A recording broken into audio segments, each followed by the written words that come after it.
from across the tri-states, this is KHQA Sports. Well, theirs are the most suspense-free games of the entire fall sports season. The Holy Trinity volleyball juggernaut is rarely, if barely, challenged on a nightly basis, and most opponents never even manage to reach double-digit point totals in a game against them. It's just a display of utter dominance, and it continued tonight at the expense of Danville Cowboy Night at Schottenkirk Gymnasium. The Holy Trinity kids always doing a nice job getting fired up right from the get-go. It's a statement, and it's a statement that says, Danville, you got Feckied. Michaela throwing down right off the bat for one of her 19 kills on the night. That certainly sends a message like, don't hit me with that ball because it's going to hurt. More from Michaela this time. Another smash. Michaela smash and throw it down hard. Good stuff from her. Holy Trinity just getting started. The serving great tonight. Maggie Meyer with the ace. Then Nicole Wilkins, who seems to have aces everywhere when she serves. Just a great position server. Knocks that in as well. Holy Trinity rolling in this game. More to come right here. Kayla Pieper, I should say, with a nice kill as well. And then Michaela Fecke serving for the ace as well. 25-4, 25-4, 25-7. Ho-hum. The #1 team in the state does it again in blowout fashion and continues to roll. Meanwhile, over in Hancock County tonight, a little more drama between Biggsville West Central and Illini West in this game. Game #1 goes to Illini West. They get a nice jump out, 25-18. Game #2, a little more dramatic, as Illini West trying to play from behind. Starts off with Jenna Bryan throwing down hard for the side out right here. Then Madison Schuster making her impact felt again with the side out between the wickets right here, between two blockers. More to come as Illini West starts to gather some momentum. Great service right here from Elise Trout with the ace at that point. Then more of Madison Schuster coming up strong and getting her team back to within 2. They had trailed by as many as 5 in game #2.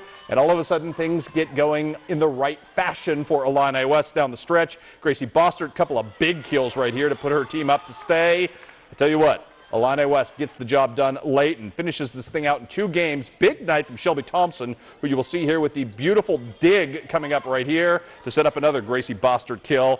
And that win, 26-24 for Illini West in game #2. More volleyball now for you. Triopia, a winner on the road over Grigsville Perry, I should say, despite the serving prowess tonight of Miss Lexi Kessinger for the Tornadoes in that one. Also, West Hancock felled by South Fulton in straight games. Meridosha, no match tonight for Pittsfield as Emily Kavorka delivers 7 digs in the victory for the Lady Sockies. Soccer tonight, Quincy High School playing in the loaded Gateway Classic down in St. Louis. Their first opponent, the #3 ranked team in all of Colorado. A scoreless tie tonight for the Blue Devils as they improve to 8-1-2 on the season. Meanwhile, the scoring fun continues for Canton's Bo Turgeon, who added 2 more goals to his hot streak of late. So did Tyler Neiman as well, as Canton blows out Montgomery County. 7-1 was your final there. And the Quincy High golf team making its annual pilgrimage to Spirit Hollow and playing exceptionally well there. How about Zach Burry, your medalist on the day, firing a 68 on a really difficult track? That's a 4 under par 68 for those concerned. Zach Burry simply killing it right now. Well, they've enjoyed a bit of a scheduling break since their impressive Week 2 victory over Centralia, but business is about to pick up considerably for the Palmyra Panthers the next 2 weeks. And if Kevin Miles' team has true designs on a run of the Dome, this more fearsome fortnight of football is a much more needed proving ground for them going forward. We don't look past anybody ever, but these 2 weeks here are, with Brookfield playing the tough district they're in, and the teams they played, and they've had some tough ones this year. We know they're going to be tough, but Clark County this year is just formidable. I mean, they're just, they had a tough loss against Macon a couple weeks ago, but I know they bounced back last week. So, we know it's going to be tough. We know that Clark's going to bring everything they got, and as Coach Murdoch said, they play good on the road, so that even makes it a little bit more exciting. Call it a bit of a late midterm exam for what has been to date a very impressive Palmyra defense. On Friday, can the Panthers slow the Indians' prolific run game, fueled by tailback Jacob Trump and multidimensional quarterback Javen Ray? We haven't been good tacklers the last few weeks. We got to clean that up because these guys will run hard and they have the speed and the explosive to break away. You add the fact that the way they run, how hard they run, the fact that the Ray kid he throws a good ball too. So they're going to do a lot of things. They're going to be very fun. They're going to be very multi-dimensional on offense, and we're going to have to just stay home, do our thing, and just hope we can get them wrapped up. In a tough break, Palmyra will have to play the rest of its season without injured all-conference linebacker Ben Altoff.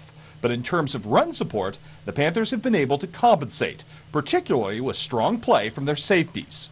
It really is. I mean, Caleb and Josh do a good job of running the alleys and doing their thing. And the great thing is they're both explosive and fast enough that they can recover pretty well, too, if they see pass. But they will run. When they see run, they like to come up and put a hat on people, and that makes it awful good when you got a couple guys that can do that. And there's a safety net there up front as well. Yeah, and that's the great thing. I mean, we have like 9 kids. We have 3 deep, and we feel like that each one of them kind of gives us a different atmosphere and a different thing we can do. One kid's explosive, one kid's fast, one kid's big and strong. So we can kind of move them around and do some things, and it kind of helps us to keep offensive linemen on their heels a little bit. Game of the week coming up tomorrow night. Plenty of highlights on the Big Sports Final Show. All right, thanks, Chris.